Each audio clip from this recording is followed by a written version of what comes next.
Assalamualaikum warahmatullahi wabarakatuh. Alhamdulillah wassalatu wassalamu ala rasulillah. La haula wala quwata illa billah. Anakku, bergurulah kepada yang maha berilmu, yang paling tinggi ilmunya, yang menjadi sumber segala ilmu. Dialah Allah Sang Pencipta. Anakku, para nabi dan rasul berguru pada Allah untuk mendapatkan petunjuk atau ilmu dengan hikmah yang mendalam. Nabi Adam, Idris, Nuh, Hud, Saleh, sampai Nabi Ibrahim, Musa, Isa, hingga Nabi Muhammad, semuanya mempraktikkan berguru pada Allah. Terbukti saat mereka berguru pada Allah, mereka menjadi manusia-manusia unggul, istimewa, berbeda, menjadi manusia bernilai tinggi di zamannya dan beruntung. Coba perhatikan ayat berikut di dalam Quran surat Al-Baqarah ayat 5. Merekalah yang mendapat petunjuk dari Tuhannya, dan mereka itulah orang-orang yang beruntung. Tetapi sebelum kita lanjut, saya ingin kita sepaham dulu apa yang dimaksud dengan berguru. Berguru artinya belajar atau mentransfer ilmu, lalu menjadikan ilmu itu sebagai petunjuk atau guidance menyelesaikan berbagai persoalan hidup kita.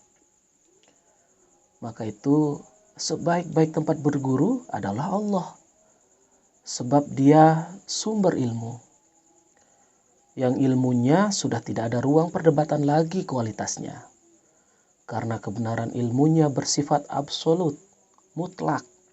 Mungkin kamu akan bertanya, bagaimana dengan mereka yang sering kita sebut guru, baik itu di sekolah, di tempat ngaji atau di perguruan tinggi?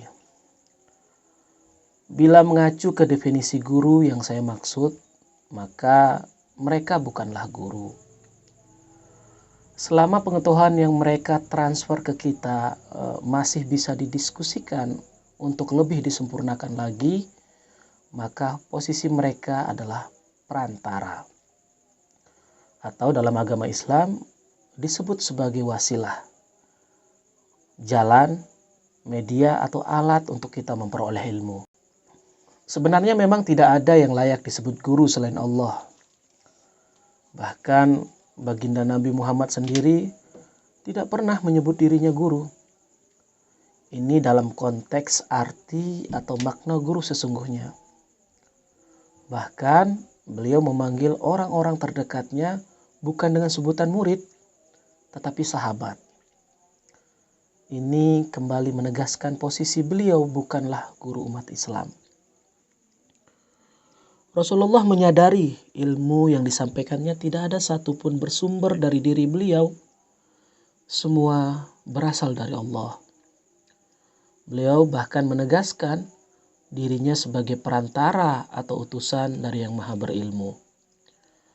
Ini secara terang dan jelas digariskan dalam kalimat syahadah. Aku bersaksi bahwa tidak ada Tuhan melainkan Allah, dan aku bersaksi bahwa Nabi Muhammad adalah utusan Allah.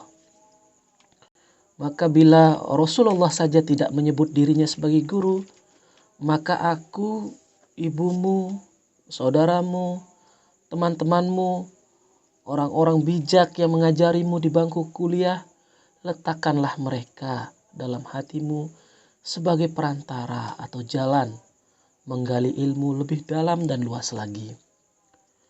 Pengetahuan yang akan kau peroleh dari kami bukanlah pengetahuan final, bukan pengetahuan tuntas atau selesai.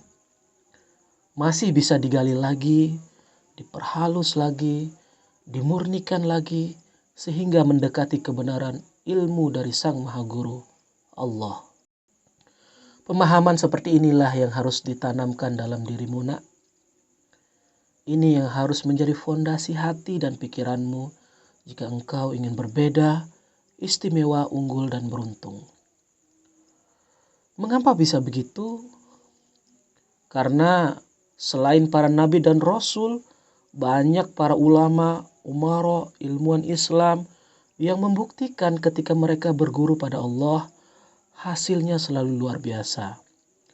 Mereka mampu menggemparkan dunia, sukses menjadi tonggak perubahan peradaban manusia, dan beruntung itu tadi.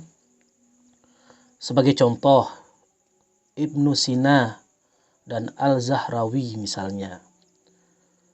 Mereka dijuluki bapak ilmu kedokteran modern. Lalu ada Al-Khawarizmi yang terkenal sebagai penemu Al-Jabar. Berikutnya lagi ada Abbas Ibnu Firnas yang pertama kali merancang pesawat terbang jauh sebelum Wright bersaudara mengembangkannya. Kemudian ada Ibnu Al-Haytham yang terkenal sebagai bapak teknologi optik modern. Anakku, apakah para pemikir Islam fenomenal itu tidak punya guru? Tentu punya guru. Bahkan seperti Ibnu Sina telah belajar berbagai ilmu seperti matematika, geometri, sains, hingga kedokteran dari guru-guru pendidikan di zamannya itu sejak masih anak-anak. Namun mengapa Ibnu Sina dan pemikir lainnya lebih cemerlang gagasannya dari guru-guru mereka? Jawabannya, karena mereka menempatkan ilmu yang didapat dari gurunya sebagai fondasi, lalu kemudian mengembangkan dan menyempurnakan ilmu menjadi lebih baik lagi. Disinilah para pemikir Islam menempatkan guru-guru mereka sebagai wasilah. Selebihnya merekalah yang melakukan eksplorasi lebih jauh, melakukan penelitian, dan mengamati ayat-ayat yang terhampar di alam semesta, atau yang disebut dengan ayat kauniyah. Nah, cara berpikir untuk meyakini ilmu yang diajarkan belum tuntas, kemudian melakukan pengembangan, berikutnya lagi dielaborasikan dengan ilmu yang diperoleh dari tempat lain, sembari mengamati alam semesta, inilah yang ayah sebut sebagai metode berguru pada Allah. Bukankah apa yang ada di alam semesta ini kuncinya semua dikendalikan dan dalam pengetahuan Allah? Perhatikan ayat berikut, anakku. Dan kunci-kunci semua yang gaib ada padanya. Tidak ada yang mengetahui selain Dia. Dia mengetahui apa yang di darat dan di laut. Tidak sehelai daun pun yang gugur yang tidak diketahuinya. Dan seterusnya. Quran Surat Al-An'am ayat 59. Jadi jangan bayangkan berguru pada Allah lalu seperti belajar dalam kelas dan bertatap-tatap secara fisik. Makna berguru pada Allah lebih dalam, utuh, dan universal, anakku.